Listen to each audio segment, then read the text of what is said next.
गौरैया एक ऐसी पक्षी है जो संपूर्ण भारतवर्ष के अलावा एशिया और यूरोप महादेश में भी पाया जाता है। यह बहुत आकर्षक होती हैं। यह हमेशा कुछ ना कुछ करती रहती हैं। इसकी ची-ची की आवाज़ बहुत ही मधुर होती है।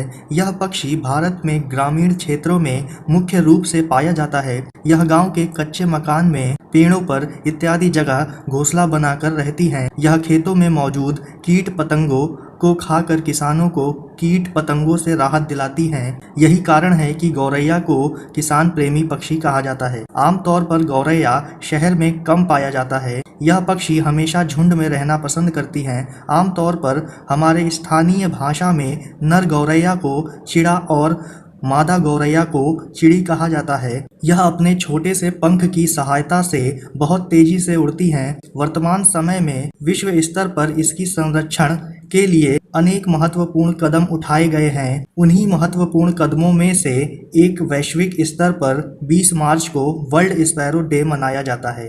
अभी तक हुए खोज के अनुसार दुनिया भर में गौरैया की लगभग 43 प्रजातियां हैं। सबसे महत्वपूर्ण बात तो यह है कि नर और मादा गौरैया के रंग के आधार पर अंतर किया जा सकता है।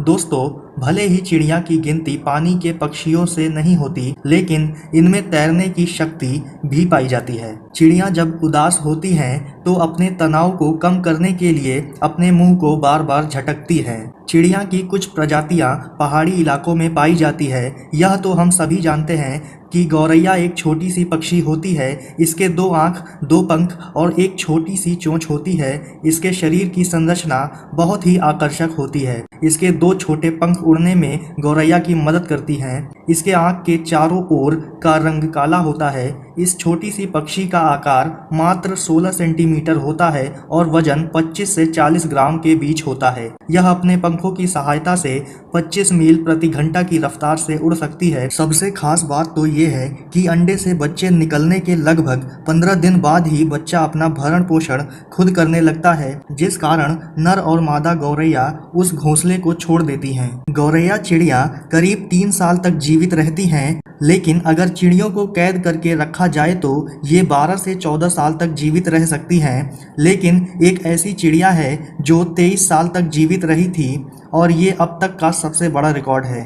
गौरैया प्राकृतिक रूप से मांसाहारी होती हैं, परंतु लंबे समय तक मनुष्य के संपर्क में रहने के कारण अब यह सर्वाहारी की श्रेणी में आ गई हैं, क्योंकि गौरैया मांसाहारी और शाकाहारी दोनों प्रकार के भोजन ग्रहण कर सकते हैं।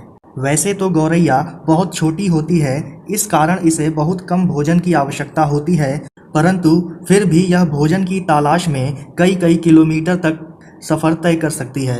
गौरैया के कुछ प्रजातियों के नाम इस प्रकार हैं: sand sparrow, tree sparrow, Dead Sea sparrow, house sparrow, russet sparrow, Spanish sparrow इत्यादि। गौरैया के उपयुक्त सभी प्रजाति दुनिया के अलग अलग भागों में पाया जाता है, जो एक दूसरे से कुछ ना कुछ भी अवश्य होते हैं। जहाँ तक गौरैया के रंग की बात है तो गौरैया मुख्य रूप से हल्के भूरे एवं सफ़ेद रंग के होते हैं। इतना ही नहीं बल्कि गौरैया के पैर, पंख और चोंच पीले रंग का होता है। सबसे महत्वपूर्ण बात यह है कि हम नर एवं मादा गौरैया को रंग के आधार पर ही अंतर कर सकते हैं, क्योंकि मादा गौरैया के शरीर का रंग भूरा होता है। नर गौरैया के शरीर का रंग तंबाकू के रंग जैसा होता है और गर्दन पर काले रंग की पट्टी होती है। यह अपने रंग के कारण बहुत ही आकर्षक दिखती हैं। गौरैया के बहुत कम अंडों में माता पिता दोनों का डीएनए होता है। ज़्यादातर में केवल उनके माँ का डीएनए होता है। बिल्लियाँ, कुत्ते, सांप, लोमड़ी आदि जानवर ही अधिकतर गौरैया का शिकार करते हैं। इन्हीं कुछ जानवरों से गौरैया को खतरा होता है। गौरैया आमतौर पर 38 किलोमीटर प्रति घंटा की गति से उड़ती हैं, लेकिन खतरे के समय वे 50 किलोमीटर प्रति घंटा की रफ्तार से उड़ सकती हैं। गौरैया की घटती आबादी का एक बड़ा कारण मोबाइल टावर से निकलने वाली रेडिएशन है, क्योंकि आमतौर पर 12 से 15 दिनों तक अंडे सेने के बाद गौरैया के बच्चे निकल आते हैं, लेकिन मोबाइल टावर्स के पास 30 दिन सेने के बावजूद भी अंडा नहीं फूटता। इस रेडिएशन के कारण ही गौरैया की आबादी घटती जा रही है। सो फ्रेंड्स, मैं उम्मीद करता हूँ ये वीडियो आपको पसंद आया होगा। Thanks for watching this video.